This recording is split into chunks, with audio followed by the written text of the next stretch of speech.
Top five teammates that Kobe Bryant played with. At number five, we got Robert Horry. Awesome list that tells a great story. He does this for several NBA stars. Go check him out. Now, on this app, specifically NBA TikTok, we love to make lists. We love to make rankings. And I don't know if it's because he's no longer with us. Sometimes Kobe gets the short end of the stick. Mainly talking about his contributions when he played with Shaq and his efficiency metrics. This list tells a story because it shows how much help Kobe really had.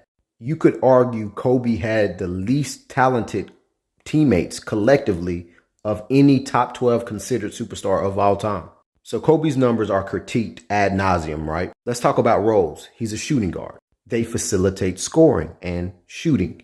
There are size requirements to that position as well. 6'4" to 6'7" to 6'8" at the most. They're not expected to be your triple-double kings. Now let's talk about his teammates. He was with Shaq for 8 years. Shaq's a Hall of Fame top 12 player lock. Kobe was also developing for 3 of those years. Then came Pau. He played with Pau 5.5, 6 years. Pau's a top 100 player of all time. Top 5 at his position at the time, but all time beats at the time, every time. So that means his 2 best players he ever played with were bigs. Kobe never played with another superior perimeter shot creator. And virtually his whole career, he had to shoot to either close out games or keep the Lakers competitive. In the most complex defensive era of all time and very little spacing. With a rough patch that included teammates like Smush Parker, Chris Mim, Kwame Brown, you'd had to be there. A big misperception about a lot of his big scoring nights was that he was just shot chunking. But most of them was done while leading a comeback.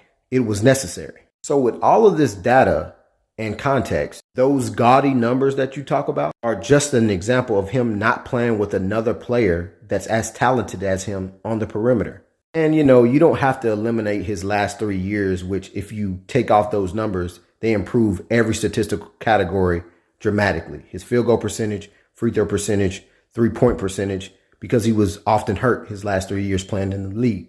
Every star has their challenges, but Kobe is without a doubt unfairly critiqued more than any superstar that I've seen. Every top 10, every top 12 guy has had another top 75 player or Hall of Famer to help them.